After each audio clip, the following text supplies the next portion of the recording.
Buckle up, because Senator Chris Coons just put Kash Patel on the hot seat, and this time there was no dodging, no deflecting, and absolutely nowhere to hide. In a stunning exchange, Coons directly confronts Patel over allegations of political purges inside the FBI, and the answers? Well, let's just say Patel's story starts cracking fast. Thank you, Chairman Grassley. Thank you, Chairman, for calling this hearing. I'm grateful we're continuing this committee's a long tradition of oversight, and in particularly today, oversight of the FBI. Director Patel, thank you for being here. There's a number of issues I hope that we can speak to. I want to start by reading something you said to me during your confirmation hearing under oath. I have no interest, no desire, and will not, if confirmed, go backwards. There will be no politicization at the FBI. Then you looked me in the eyes and said there will be no retribution actions taken by the FBI should I be confirmed as director. I told you that in your office. I tell you that again today. I'm concerned that that's not what's happened, that since you took over as director, you've cleaned house or forced out senior leaders across the Bureau, in particular targeting those that worked on investigations of President Trump. The former acting director has just sued you for firing him for political reasons. So did a leader in the D.C. field office. And the well-respected leader of the Salt Lake City office was pushed out last month, leaving that office shorthanded at a particularly difficult time. I'm worried that these actions compromise the Bureau's ability to keep Americans safe. Hundreds of agents have resigned. You are lowering application standards to fill vacancies. You've reassigned large numbers of agents to work on immigration and street crime, issues other law enforcement agencies can handle, perhaps more effectively with the FBI. But I'm concerned that this compromises the Bureau's ability to address national security risks, uniquely its capability. In fact, you've shut down the Office of Integrity and Compliance, which makes sure that agents act in a lawful and ethical way, and reassign staff away from domestic terrorism investigations, exactly at a moment I think we are all concerned about it. I also have to ask, you came before the Appropriations Committee in May and told us you wanted a $500 million budget cut for the FBI, literally an effort to defund the police. I am grateful for the work of the men and women of the FBI. They've done great work this year in Delaware, partnering with the Dover Police Department to support human trafficking victims, partnering with the Middletown Police Department on armed robbery and carjacking. And it's urgent, I think, that we fix the direction and the prioritization within the FBI. And I wish we could focus on those efforts today. But I'm seeing an FBI leadership more focused on social media clout and on political revenge than on fighting crime. Director, have you ever ordered that an FBI employee be terminated because he or she worked on an investigation into President Trump?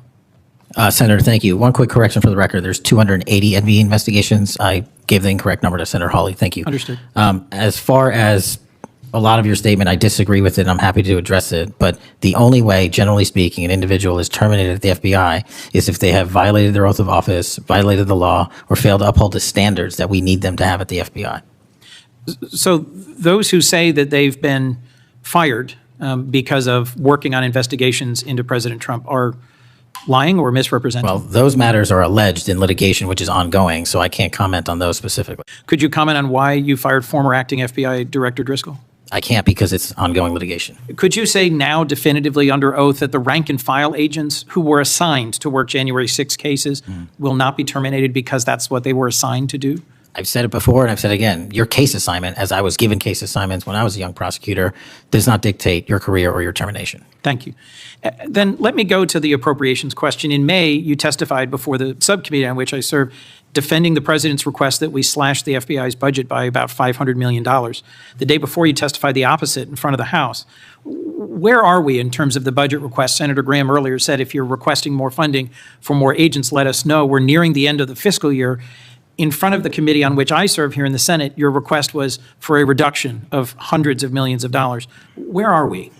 Where we are in the budget cycle is we at the FBI are in support of the president's budget, and we are in support of eliminating waste, fraud, and abuse. We've already identified tens of millions of dollars of duplicative contracts that the FBI was spending on software and private sector engagements. We've also identified duplicative workloads. So we are transitioning those folks out of doing the same thing twice over and into the field. And that's my focus right now. And the move of the FBI headquarters is also going to save the FBI $3.5 billion in the American taxpayers. So we're focused on eliminating waste, fraud, and abuse. And as I told Senator Graham, if we're, I'll go back and talk to my team, and if we need more, we'll let you know. Are you planning any additional reductions in force, Director? No. How many vacancies are you currently trying to fill within the agency? In terms of the 1811 ranks, there's a few hundred open vacancies that we have funded.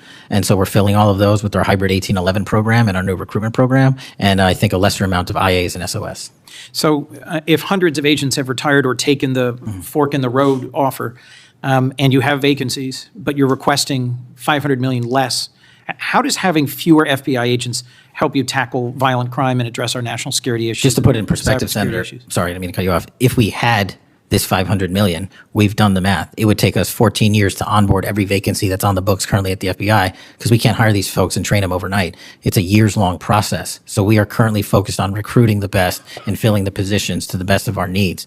And we, even if we had this extra money, wouldn't be able to hire them overnight. We're looking for where the need is greatest, where in the country we need to send them, and how we can change the training requirements, which is why I'm thrilled to have police officers. They might not have a college degree, but they got the street smarts and the cop smarts to become FBI agents, and that's what we want. Let me turn to Section 702. Yes, sir. When you testified in front of the CJS subcommittee, we talked about this issue. You told me you were in favor of reauthorizing FISA Section 702 when it expires next year, Right. so long as the reforms implemented last year, reforms like better training for agents and real consequences for inappropriate searches of Americans' communications were maintained. You also said that you had some ideas about how to make Section 702 better going forward. Can you give me an update on the FBI's implementation of these reforms and the direction you think it should go? Absolutely. I think you're referring to the query process, and if you're not, let me know. But any instance of abuse or mistakes that were made in the query process have now been changed. It used to be you can make multiple mistakes and continue to access the query database system. I've changed that. If you make a mistake, you're immediately sidelined, a review is conducted. And if it was an actual mistake, i.e. there should have been S on the end of that name and there wasn't, then we put you back in. But we have to review those matters. So that's happening. And if there was an intentional mistake, you have no more access to the 702 query system and its database. So we've also done an audit of the entire 702 system and the query databases. And now we are nearly 100% of the audit. And I think we found one or two, I'll have to get back to you, quote unquote mistakes within that system, which are currently being reviewed. Thank you. You had told me in May that you'd send me updated statistics about the Section 702 searches of Americans' data. I haven't received it. When will I get that? I'll work with my team to get that to you, Senator. And frankly, in May, when you were testifying that you were implementing these reforms, you were also closing down the Office of Internal Auditing at the FBI. Now, that was the office created in the first Trump administration to improve the Bureau's compliance with Section 702. How is that working out? How can you continue to advocate for robust civil liberty protections, but shut down the office that was created to enforce those safeguards? Help me understand this. Absolutely, Senator. This is a great example of sort of duplicative work. Both, there was two divisions in the FBI working on this, and all we did was the inspection division, which is the leader in this query system and this audit system, has now been given the single source mandate to conduct these. So the OIA, its elimination, is just taking folks who were working there and were experts in it and folded in under the inspection division, and then taking other folks that we didn't need because we had enough manpower and pushing them elsewhere in the FBI. I'm concerned about the rise in threats against members of our judiciary. What are you Yes, sir. doing with the U.S. Marshal Service to help protect our federal judges and with state and local judicial systems to help provide some of the expertise of the FBI in protecting them as well? I share your concern, Senator. We have 35 open investigations, 17 against federal judges, and the remainder against state court judges and threats that they have received. And as you know, federally, there's a specific statute which prohibits that. So we are working up those cases and referring them to prosecution where we can meet the threshold for evidence. In your written testimony, you referenced how counter-UAS legislation expires and we need to resolve the conflict in jurisdiction and authority. I agree, this is an urgent concern. I've heard from state and local law enforcement about it, from the folks responsible for major events, whether it's sports or concerts or public events.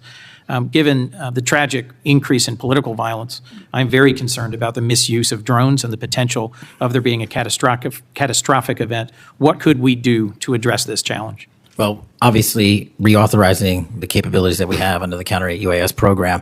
But just to highlight what the FBI is specifically doing, we've been given the mandate to work with DHS to secure not just the Club World Cup that we had, by the way, which occurred in 32 matches across the country without any significant incident, which we're proud of. And we're taking that model for the next World Cup and also the Olympics. But the reason I bring that up is because we pushed out our counter-UAS programs to address the security needs. And that's where our focus is on events like like that. Mr. Senator Director, Kennedy. thank you for your testimony. I look forward to working on actually solving criminal problems and reducing the extent to which what we're going back and forth about is more political and partisan point scoring and more actually solving crimes for the American people. Yes, sir. Senator Kennedy. What we just witnessed was one of the most direct and devastating cross-examinations Kash Patel has faced since taking over the FBI. Senator Chris Coons didn't come to play politics. He came to demand accountability. And from the moment he reminded Patel of his own sworn words during confirmation, you could see Patel tense up. Because Coons wasn't quoting rumors or headlines, he was quoting Patel himself. And that's what made this moment so powerful. Coons lays out a pattern. Senior FBI leaders forced out, investigations into Trump followed by firings, hundreds of agents resigning, and a bureau stretched thin as Patel pushes dramatic budget cuts. All while Patel brands himself as the man restoring integrity. Yet every new example Coons lists tells the same story. Under Patel's leadership, the FBI looks a whole lot less independent and a whole lot more politically loyal to Donald Trump. But the moment everything cracked open was when Coons asked the question everyone has been waiting for. Have you ever ordered an FBI employee to be terminated because they worked on an investigation into Donald Trump? Patel tried to slide around it, first disagreeing, then hiding behind ongoing litigation, then insisting on vague principles about standards and violations. But here's the problem. If Patel were truly confident no political firings had happened, he would have just said no. Instead, he danced around every direct question. When asked about firing the former acting director, Patel hid behind lawsuits. When asked whether January 6 investigators are safe from retaliation, he dodged again. And every dodge, every half answer, every carefully crafted non-denial made the truth louder. And that wasn't even the end of it. Coons pressed him on budget cuts, on vacancies, on weakening national security capacity, on shutting down the very office that audited FBI compliance with civil liberties protections. Each time, Patel tried to spin it as efficiency, but Coons' point was unmistakable. Under Patel, the FBI seems to be shrinking in all the places America needs it, while expanding its energy on whatever Trump cares about most. This was not a hearing that broke down into chaos. This was a hearing where the facts quietly boxed Patel in. And Senator Coons did exactly what real oversight is supposed to do: expose the contradictions, force the uncomfortable answers, and put the truth back on the record, even when the witness desperately wants it off. If Republicans thought this hearing would protect Trump, they were wrong. Because today, it was Chris Coons, calm, methodical, unshakable, who made it clear that politically weaponizing the FBI is not something Democrats are willing to ignore. Not now, not ever.